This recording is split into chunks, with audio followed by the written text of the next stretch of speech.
Olá, chegamos ao episódio 91 do nosso podcast. Que a paz de Cristo inunde o seu coração.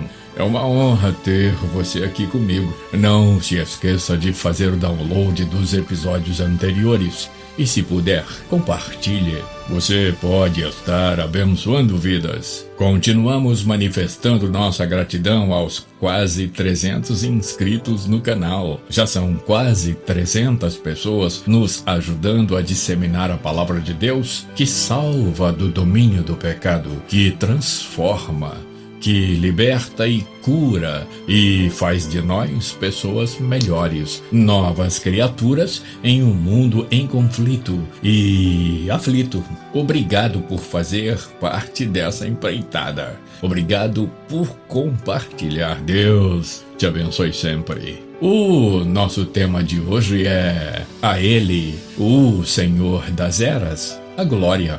Com base em Romanos 11:36 e na primeira carta de Paulo a Timóteo, capítulo 1, verso 17, que eu leio para você. Romanos 11:36. Porque dele, e por ele, e para ele são todas as coisas. Glória, pois, a ele eternamente. Amém. Primeira Epístola de Paulo a Timóteo, capítulo 1, verso 17. Ora, ao Rei dos séculos, imortal, invisível, ao único Deus, sábio, seja honra e glória para todo sempre. Amém. Vale destacar em Romanos 11:36 a conjunção do advérbio pois, por conseguinte, porquanto, portanto.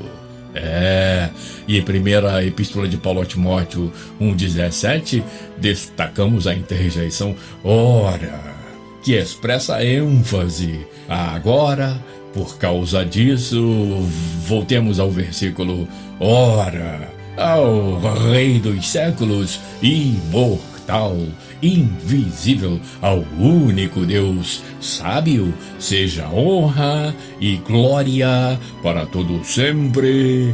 Amém. Desde que o mundo é mundo, vemos a busca desenfreada por glórias. Os homens querem ser por si mesmos imortais. Os mortais buscam ídolos para que sejam imortalizados em suas mentes e na história. Fulano foi o maior jogador de todos os tempos. Beltrano foi o rei disso, Cicrano é o símbolo daquilo, o líder tal é imortal, glórias ao ídolo tal, e não somente elogios e vivas, alguns fazem até sacrifícios físicos por seus líderes considerados, entre aspas, imortais, mas que já morreram. Em seus túmulos, as inscrições: aqui jaz, descanse em paz. Mas isso é só a primeira morte. Nós estamos falando da primeira morte, a morte física. A segunda morte, que é a chave da questão, é para sempre. É chamada de morte eterna.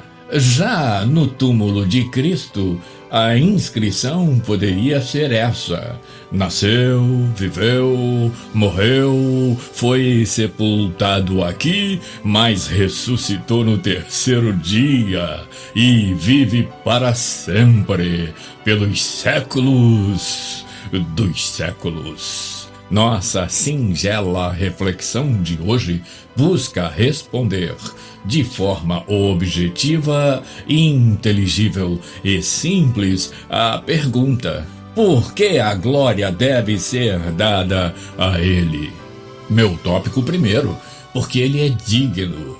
Em outras palavras, mesmo sendo Senhor de tudo e de toda glória, por amor aos homens, desceu dessa glória, se colocou na forma de homem e fez por merecer toda a honra e toda a glória outra vez, agora com o resgate dramático, sofrido e cabal da criação que no Éden quedara por causa do pecado. Paulo explica isso de forma definitiva, quase que desenhando na canção de Filipenses 2, de 5 a 11, que eu leio para você. Tende em vós o mesmo sentimento que houve também em Cristo Jesus, o qual, tendo plenamente a natureza de Deus, não reivindicou o ser igual a Deus,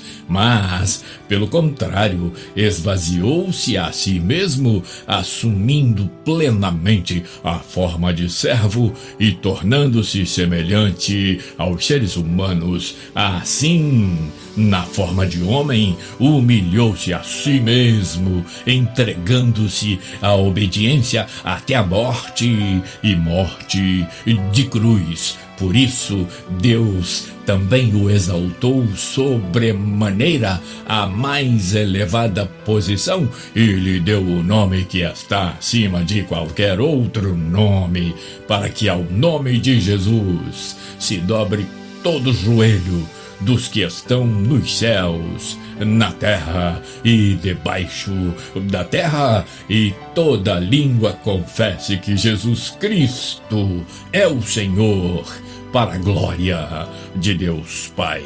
Aqui, para trazer mais luz ao texto de Filipenses 2, de 5 a 11, trago os comentários abalizados de Moody, versículo por versículo. Depois você faz a comparação. Diz Moody, versículo 5, o mesmo sentimento. Melhor que mantenham essa ótima disposição uns para com os outros, que foi exemplificada. O verbo tem de ser suprido em Cristo Jesus. Versículo 6, subsistindo em forma de Deus, melhor, embora no seu estado pré-encarnado possuísse as qualidades essenciais de Deus, ele não considerou seu status de divina igualdade um prêmio a ser egoisticamente entesourado. Tomando o grego arpagmos passivamente, morfé, forma nos versículos 6 e 7, denota uma expressão permanente de atributos essenciais, enquanto esquema, forma. Versículo 8 refere-se à aparência externa que está sujeita à mudança, explica Moody. Versículo 7, antes a si mesmo se esvaziou. O termo ekenosen não tem a intenção de falar do sentido metafísico, isto é, que ele tenha se despojado de seus atributos divinos, mas é uma expressão pitoresca da totalidade da sua auto-renúncia. Prossegue Moody. Observe a alusão feita a Isaías 53:12. Porquanto derramou a sua alma na morte, Cristo esvaziou-se assumindo a forma de servo. O uso do termo morfé, forma, aqui indica a veracidade de sua posição de servo, tornando-se em semelhança de homens, ao contrário do primeiro Adão, que fez uma tentativa frenética de alcançar posição de igualdade com Deus. Confira em Gênesis 3, versículo 5. Jesus, o último Adão, primeira epístola aos Coríntios 15:47, humilhou-se e obedientemente aceitou o papel de servo sofredor. Versículo 8 diz Moody: o ato da humilhação voluntária não parou na encarnação, mas continuou até as profundezas ignominiosas da morte pela crucificação. A omissão do artigo diante de, do grego staurou, cruz, enfatiza a natureza vergonhosa da morte e morte de cruz. A si mesmo se humilhou, ele pôs de lado todos os direitos pessoais e seus interesses a fim de assegurar o bem-estar dos outros. Versículo 9, prossegue Moody. Como consequência, Deus o exaltou sobremaneira. A ascensão e sua glória concomitantes. E lhe deu o nome que está acima de todo nome. Ou deve ser Senhor, Curios, o nome no Velho Testamento usado para Deus, ou deve ser entendido no sentido hebraico, indicando posição e dignidade. Os versículos 9 a 11 correspondem aos versículos 6 a 8 e são os que melhor se encaixam no presente contexto. A exortação interrompida continua em 2:12, como o final do hino originalmente citado por causa da força da sua primeira estrofe. Versículo 10 diz Moody, baseando-se em Isaías 45:23, em que o Senhor profetiza que uma adoração universal lhe será dada um dia. O autor escreve que no nome de Jesus não há o que poderia sugerir genuflexão mecânica, ou seja, um ajoelhar mecânico à menção do nome, mas em relação a tudo que o nome representa. A totalidade dos seres racionais criados lhe prestarão a devida homenagem. Nos céus, na terra e debaixo da terra é uma expressão de universalidade e não deve ser forçada a apoiar elaboradas teorias de classificação. Pausemos aqui os comentários de Moody para a leitura preciosa de Isaías 45:23, com o intuito de esclarecer melhor a explicação de Moody. Isaías 45:23. Por mim mesmo tenho jurado, já saiu da minha boca a palavra de justiça e não tornará atrás, que diante de mim se dobrará todo o joelho e por mim jurará toda a língua.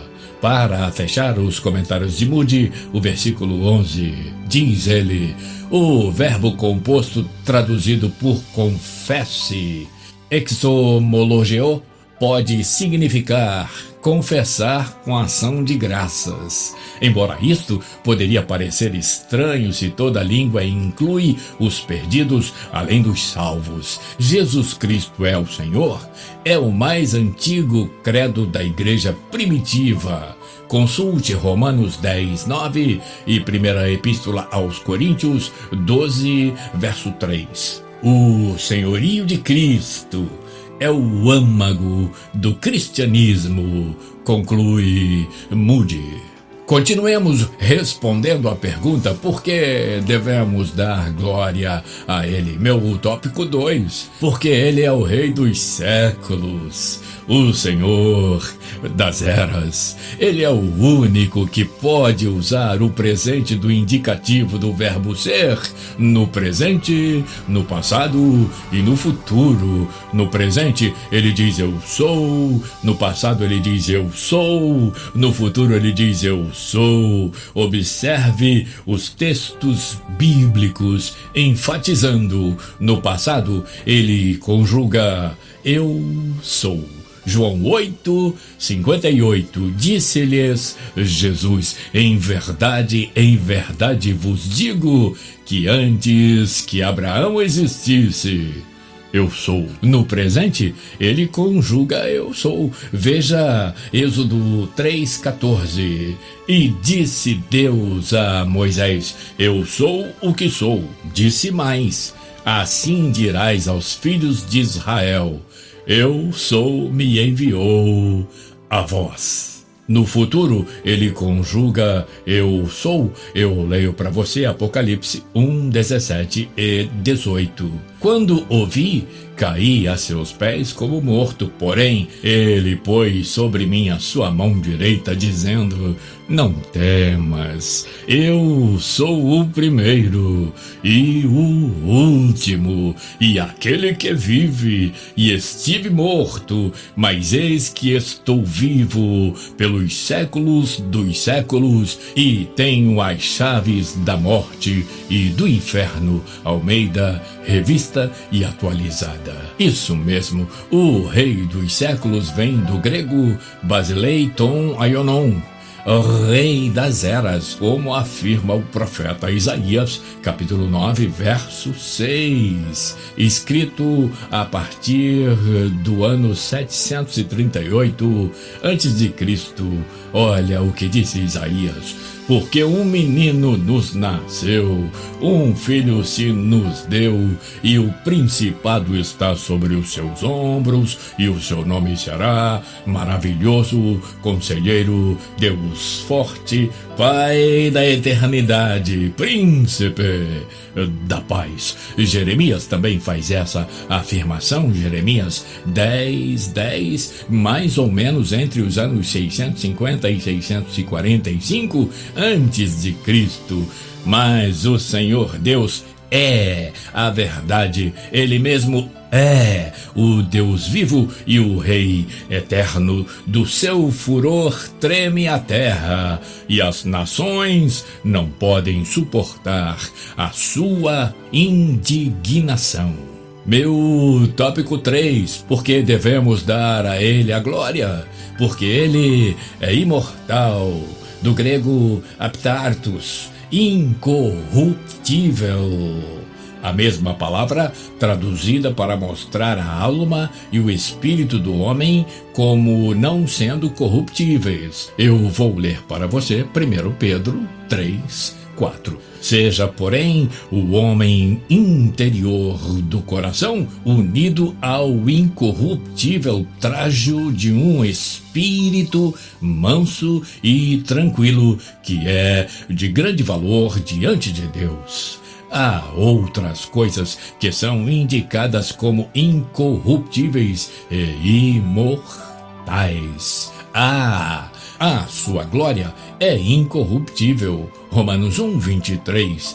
E mudaram a glória do Deus incorruptível em semelhança de imagem de homem corruptível, bem como de aves, quadrúpedes e répteis. B.